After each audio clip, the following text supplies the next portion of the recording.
Saya ASN PNS dosen. Kalau ikut raker rapat kerja kayak anggota DPR, dapat uang duduk rapat adalah Rp150.000 per hari itu.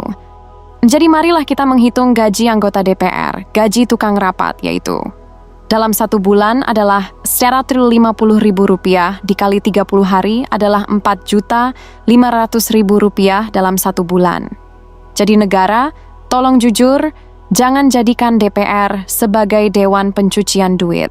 Saya menolak gaji 65 juta DPR dan pensiun seumur hidup untuk mantan DPR karena yang pertama itu masih 12 kali lipat dari UMR Jakarta atau 16 kali lipat dari UMR rata-rata nasional. Sedangkan di negara maju lainnya atau misalnya seperti Inggris tempat saya tinggal sekarang itu hanya 6 kali lipat UMR-nya. Kalau nantinya setelah saya ngomong kayak gini terus ada pembelaan yang mengatakan bahwa oh itu kan di Inggris tunjangannya pasti lebih besar dibalik itu dibanding Indonesia. Oke, kalau gitu kenapa sebelumnya Ibu Menteri Keuangan pernah membandingkan jumlah pajak negara maju dengan pajak negara Indonesia? Di mana fasilitas yang didapatkan oleh rakyat negara maju aja itu udah sangat jauh berbeda dengan yang didapatkan oleh rakyat Indonesia saat ini. Contoh besarnya kita bisa ngelihat ya, rakyat di Inggris aja nih kayak mendapatkan fasilitas sekolah gratis dan gaji gurunya itu masih layak. Sedangkan kalau di Indonesia kita juga bisa tahu sendiri banyak anak-anak yang nggak bisa sekolah hanya karena keterbatasan biaya dan juga masih ada guru-guru yang hanya digaji sebesar Rp250.000 per bulan. Itu pun dibayarnya per 3 bulan. Yang kedua kita bisa lihat bareng-bareng ya, di sini itu semua tunjangannya bersifat pribadi dan dinikmati langsung oleh anggota DPR plus keluarganya. Sedangkan kalau di UK, itu tunjangan pribadi yang masuk ke kantong DPR-nya mungkin bisa dibilang hanya sekitar 4 kali lipat UMR.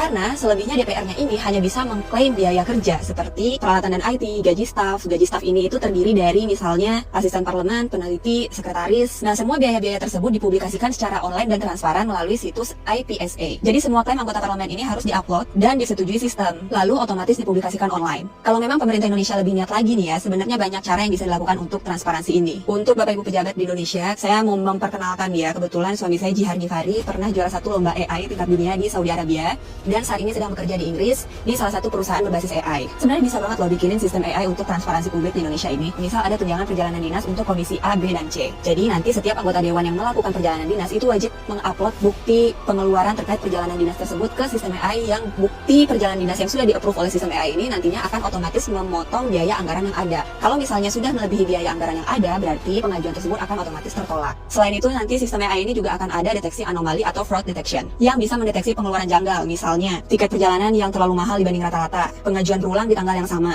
atau bisa juga tagihan hotel yang tidak sesuai dengan lokasi acara. Itu semua udah pasti meningkatkan efisiensi negara kan, karena bisa mengurangi biaya audit manual yang biasanya butuh waktu, tenaga, dan rawan intervensi politik. Sebenarnya Indonesia itu nggak kekurangan orang pintar, tapi nggak tahu kenapa orang-orang pintarnya ini tuh tidak terlihat aja di Indonesia. Entah mungkin itu sengaja tidak diperlihatkan. Gimana Bapak Ibu DPR? Ini saya udah kasih solusinya nih, supaya nanti nggak dibilang ngeluh-ngeluh doang, nggak kasih solusi. Selebihnya silahkan rakyat bersuara di komen.